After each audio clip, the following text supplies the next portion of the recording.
Chapter 15. Logan's POV. After leaving the bedroom, I quickly made my way to the basement cells. I wanted to get back to Eva as soon as possible. As my feet left the last step and my hands opened the basement door, I was met with the suffocating smell of blood, fungus, and decay. I involuntarily cringed. I opened the cell's door and was met by my beta, Jake, and third-in-command, Taylor. The rogue was tied with silver chains to the wall, his body lying helplessly against it. "Did he talk?" I asked Jake, nodding towards the rogue. "He didn't shut up," Jake replied, exasperated, throwing his hands in the air. "Alpha!" Our heads snapped towards the rogue. "Alpha, please, I swear! I mean no harm!" "Then what were you doing in my territory?" I asked, using my alpha tone as I crossed my arms across my chest. My pack, they were going to kill me, so I ran away, and that's when I stumbled across your land," he replied. "What's the name of your pack?" I demanded. New Moon Pack, sir." His reply made my blood boil, and my wolf was fighting to come out and rip him to shreds. I growled loudly, anger radiating off of me. I felt my eyes turn black. Jake and Taylor took a few steps back, and the rogue squirmed more away from me. Thank God the walls here are soundproof. Otherwise, I'm sure Eva would have freaked out, and that was the last thing I'd want. After a while, I came to the realization that it's of no use to vent my anger this way. I took a deep breath to calm both me and my wolf down. My eyes turned back to their normal color. "Tell me, Mutt," I spat. "Why did that pack of yours want to kill you?" After the slave," he started, but I cut him off with a growl and a hand around his neck. "Don't you dare call her that," I growled in his face. My eyes turned black again. "Sorry, I didn't mean to," he said between chokes, his face turning different shades of blue and purple. I felt Jake's hand on my shoulder. "Hey, calm down, Logan. We won't be able to get any information from him if you kill him." His words shook some common sense into me, but I still didn't like how they thought of my mate. She's no one's slave.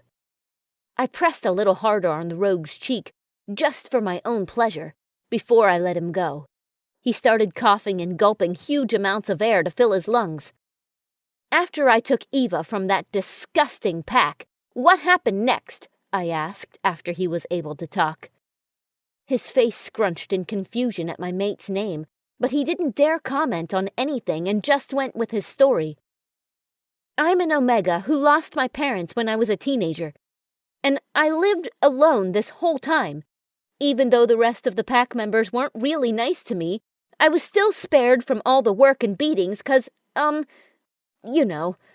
That made me growl once again, but this time I was calmer.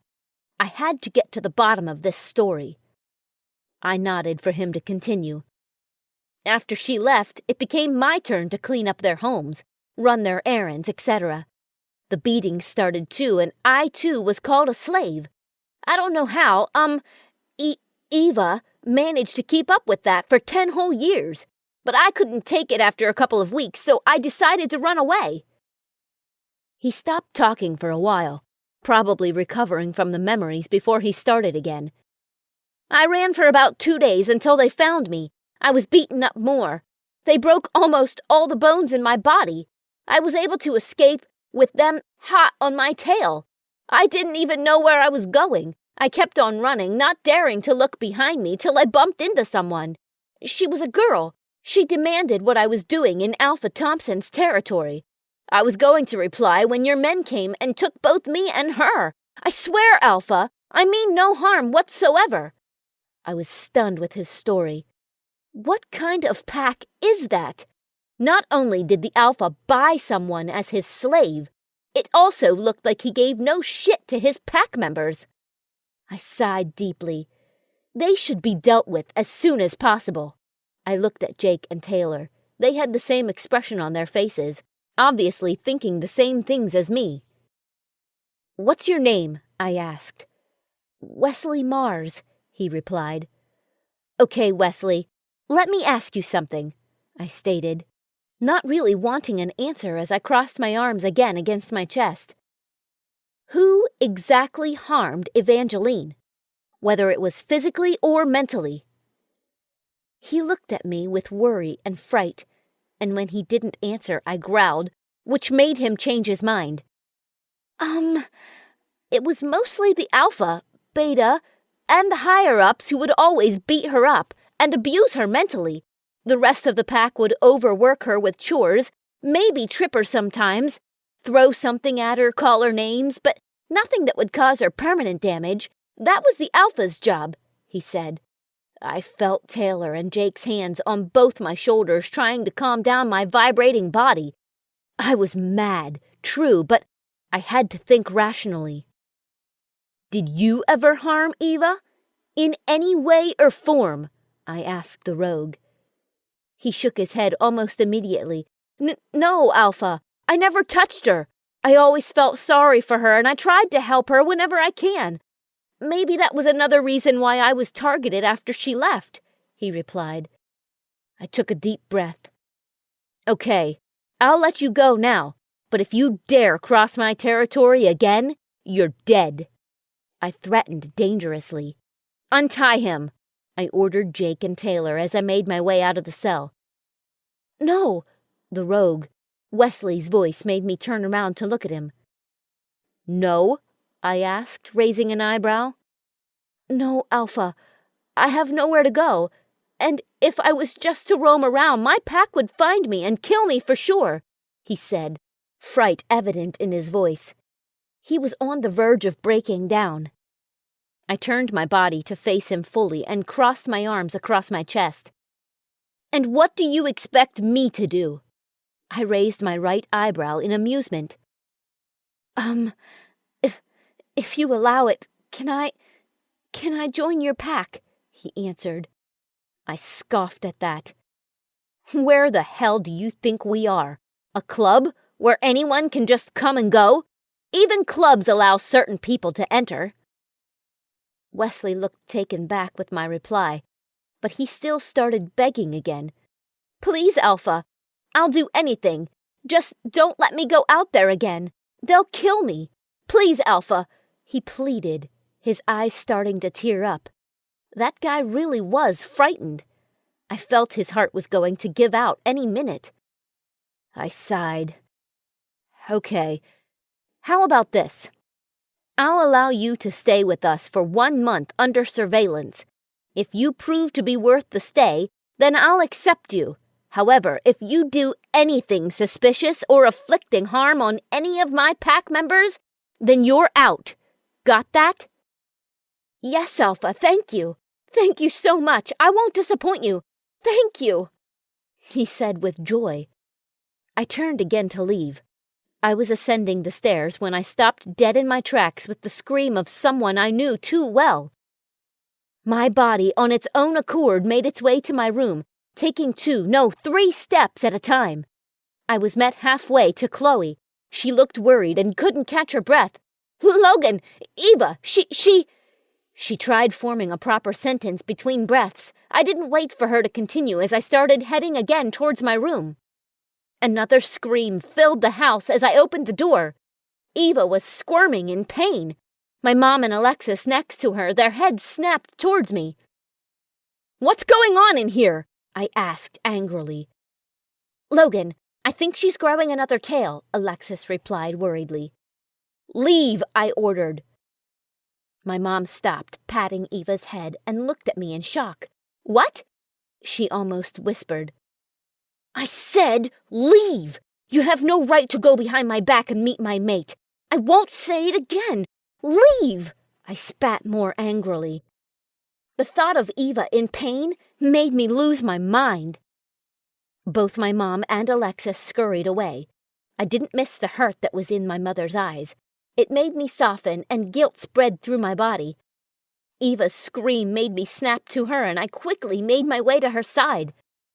I held her body close to mine and started running my fingers through her hair.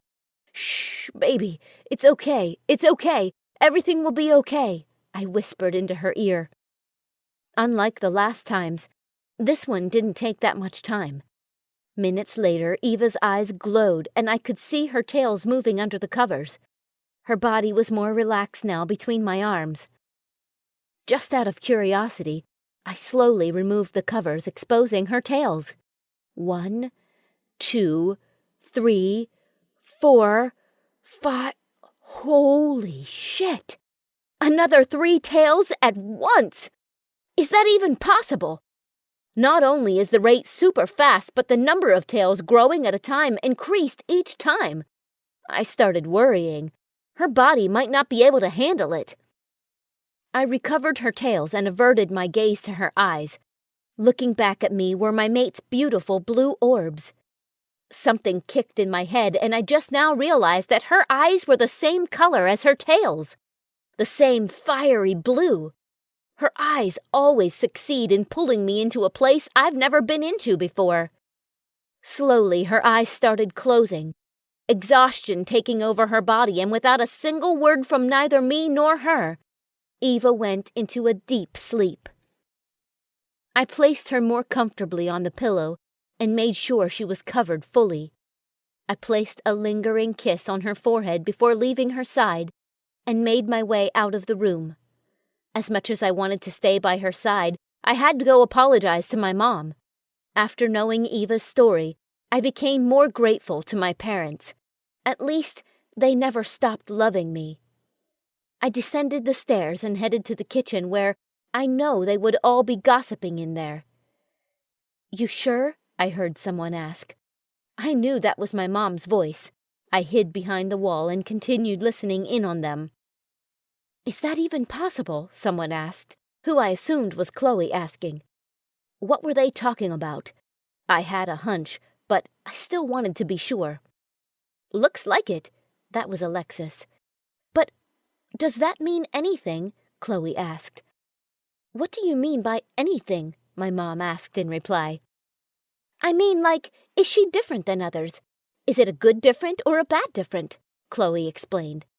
My hunch was in place. They're talking about Eva. Apparently they noticed her unnatural tail growth. "We'll just have to wait and see," Alexis replied. I continued listening in on them talking about my mate and didn't realize that there were 2 troublemakers behind me. "Logan," they both sang in unison, making my skin and meat leave my bones from the fright. Their laughter filled the whole house at my reaction. "Oh my God, you had to see what you did," one of the twins said as he clutched his stomach in laughter. "Your expression was priceless," the other one said as he joined his brother into more laughter. These brats. "What's going on in here?" I heard my mother call from the kitchen doorway. "Oh, Auntie, you—" one of the twins started before he began laughing again.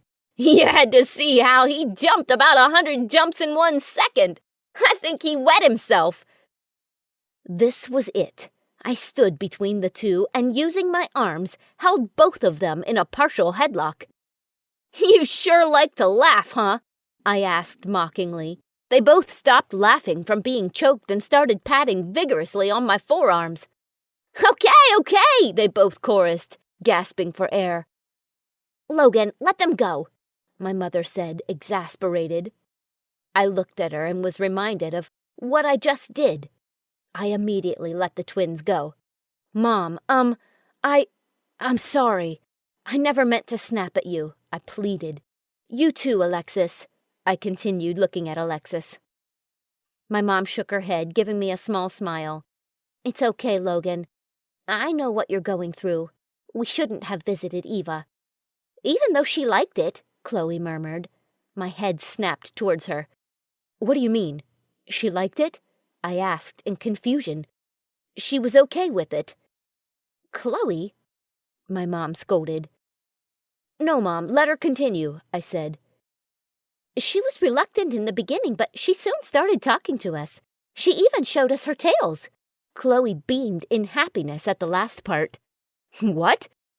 I was now more confused. Is Eva finally ready to meet some people?